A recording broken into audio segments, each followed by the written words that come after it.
so low. You've been working on it up in the air.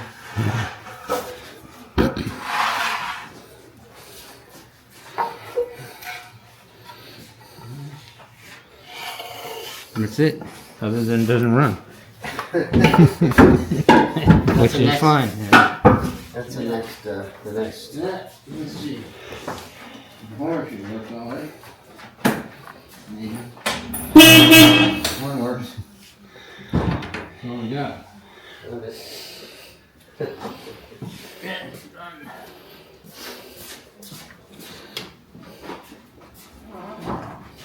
Oops, wait, what we got? Oh, then we'll this one.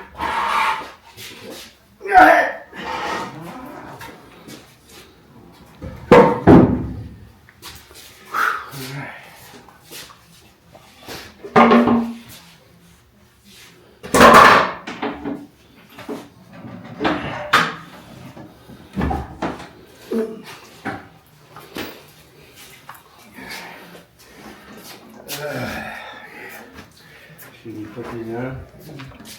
You want it?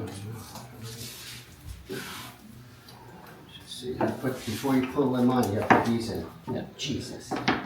Yeah. I just hit it with never sees on it. Where the heck is that? Yep, right there. Once it's out in the sun for a while, everything will work.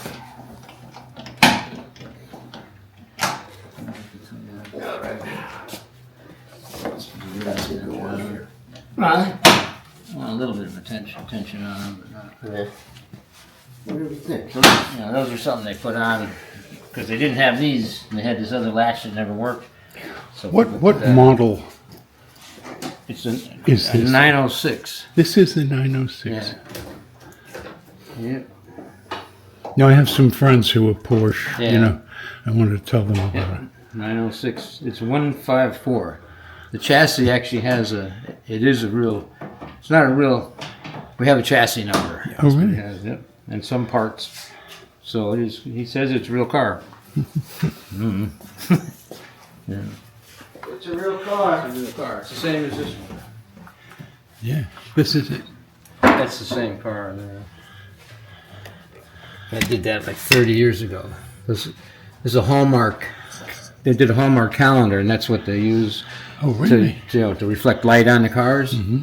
So these are all proofs or whatever from. That's what these things laying on the ground were, to reflect on the wheels to make.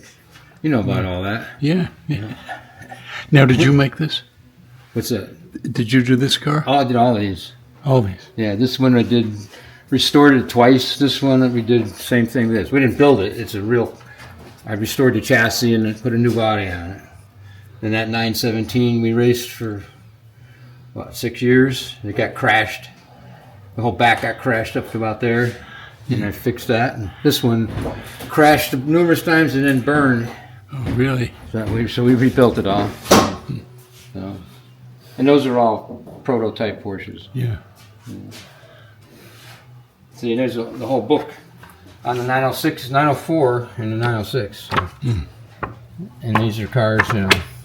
This was a car that I did race, you know, years ago. I restored that one. And, that's the way it looks now. It's in France. It was originally Peter Revson bought it. And that's when they got it. Oh, my God. In 1966. And then it raced all different configurations. A guy in Canada drove it, had it for a long time, and then it ended up in the States. When I was in high school, we raced against this same car at Lime Rock with another car back in like 1970.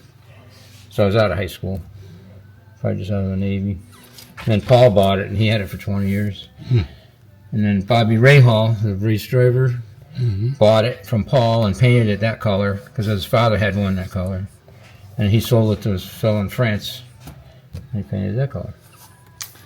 Yeah. And then other car, these are just cars delivered to America.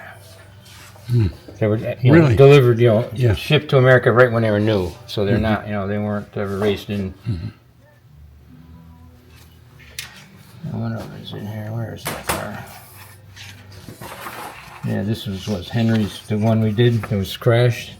That was the last car we did. Restored that one.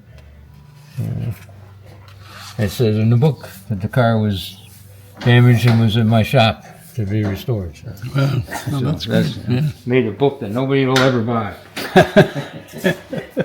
It's like, yeah, it looks pretty good. All right. I mean, all the lines, we overdo them, that's our problem. The lines, they never were that, these lines were perfect. Yeah. But We when overdid you're it. doing one, they're so valuable now that most people do them really nice. Except the headlights are on. The sun is coming right in at the right time. Yeah, the wind windows look good. I think everything came out. I mean, everything that we had really came out fine. Yeah. Everything. Everything. Let's see if I can turn around that other door. Yeah, it's not easy to make things line up. To make this line up, have it come out where you want it, that's always tricky, Door gaps. Nice. Everything looks too It looks too nice. Too It looks nice. like it's too production-y looking. They were handing out 50 of them. They only made 50 cars. Yeah. But if you do a crappy, they look crappy. Everybody says, "You get that car." I don't know. Hopefully he's happy. I'm tired. 5 o'clock somewhere.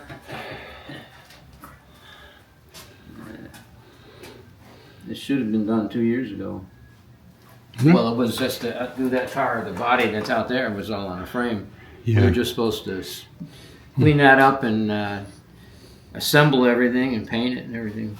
But it was so bad you couldn't. The frame was unusable. Oh. It wasn't made with the right material and the right thickness of material. The suspension points were in the right place, but they weren't strong enough. We were going to just replace some suspension points, and then realized the whole tube was made out of seamed. I don't know what this is, hydraulic tubing. It's seamless hydraulic tubing, called BOM. That chassis that we got rid of was made out of something you might use for lawn chairs or lawn mowers or something. It was had a seam, and it's just, seamless tubing doesn't split that easy. Or tubing with seam in it, when you hit it can split. So.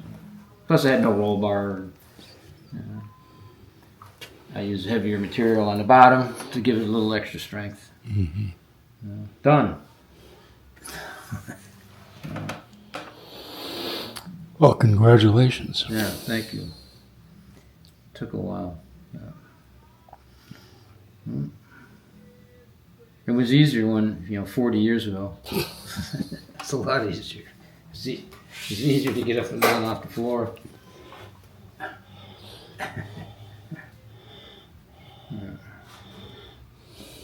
Yeah.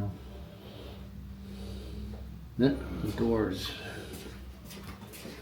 Tethers around. The doors are annoying. I would prefer to have hinged them on the car. A lot of times they hinge them going forward, and that way the door stays on the car. These you got to have somebody put the door on for you.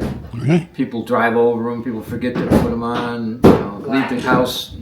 I left once without one of the doors. I had to go back and get it. Yeah, God. Henry drove over his, or his mechanic drove over it. Oof, oh my God. You get it under a time, a lot of time. Now, is he really going to race this? Yeah, he says he is. But again, it's vintage, so it's a totally different kind of and there's different groups in vintage. They can go to exhibition group, but you can only pass if you're waved by a corner. But we raced them hard on, banging wheels, raced them for a long time, but they weren't as valuable. And now they know they're rare, Oh, yeah. their history. So. Oh, see, remember I told you about Bob Melhado, the steward, head chief, yeah. Hook you two guys up. Yeah. Yeah. Now, we used to take them, when they had the red ones there, and Paul had one. We had a 911R. We'd go to Florida and rent a track. Yeah. We could rent Moroso or rent a Savannah in Georgia. There's a track. we rent the tracks. They'd hire a driver, professional driver, Right, yeah. to come and drive the cars first, and then help them get them sorted out. And Marilyn used to take a driving instructor because the woman who was driving, she was in her mid-60s, that drove one of the 906s, and she would be get a driving instructor a lot of times at every track. Take a school day before they ran. Like I say, Paul was really good. He had one of these. He'd won most races or his class. Really? Everywhere. Yeah, he was pretty aggressive.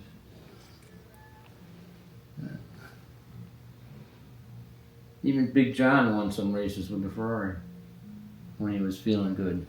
I mean, the car was capable of winning anything. You know, it was fast car, sorted out. So when he felt good, he did really well. Think I should send some to Coker? Yeah,